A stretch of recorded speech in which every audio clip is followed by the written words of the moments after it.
Voting for GOP's 2024 presidential primary will begin in just a few weeks, and early state results could significantly shape crowded field and even solidify Republican nominee for White House. While former President Trump remains ahead by a significant margin in most polls, the rest of the party's presidential candidates have been racing for months to outdo each other and emerge as Trump's strongest rival.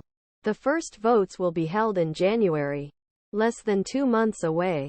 Candidates are already investing heavily in primary states that are seen as key to staying competitive as race heats up in 2024 and could even determine the eventual winner of Republican nomination. The presidential candidates are set to meet at the GOP's fourth debate stage in Tuscaloosa early next month, but Trump is set to skip that event.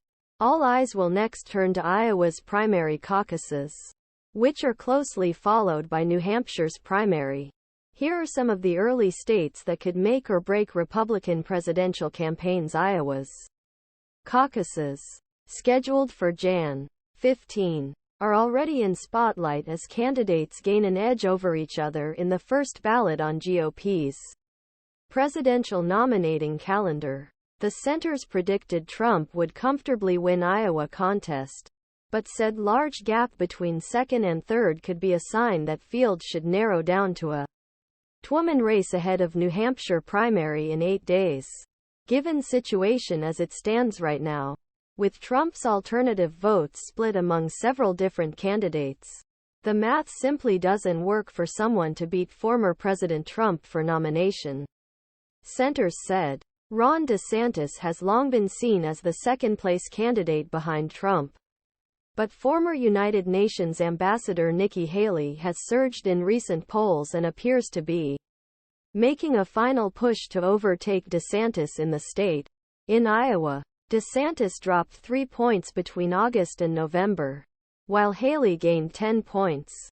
According to the Des Moines RegisterNBC NewsMediacom Iowa poll released in late October, Nikki Haley is only candidate who can be successful in both the Iowa caucuses and New Hampshire primary. Haley's campaign manager said in a memo obtained by The Hill, "This has always been and always will be a two-woman race between Trump and DeSantis in Iowa, team."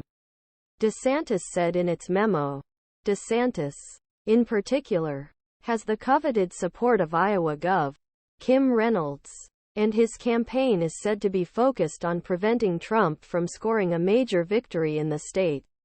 Some strategists think that a defeat in Iowa does not necessarily spell disaster for any candidate, and that other early state contests are additional opportunities to come out ahead. But others argue that Iowa could be last chance for DeSantis or Haley to secure second place and stay in the game as race against Trump heats up. If Trump wins both Iowa and New Hampshire, regardless of margin of victory, this is over. Period, said Republican strategist Brian Seitchik. On other hand,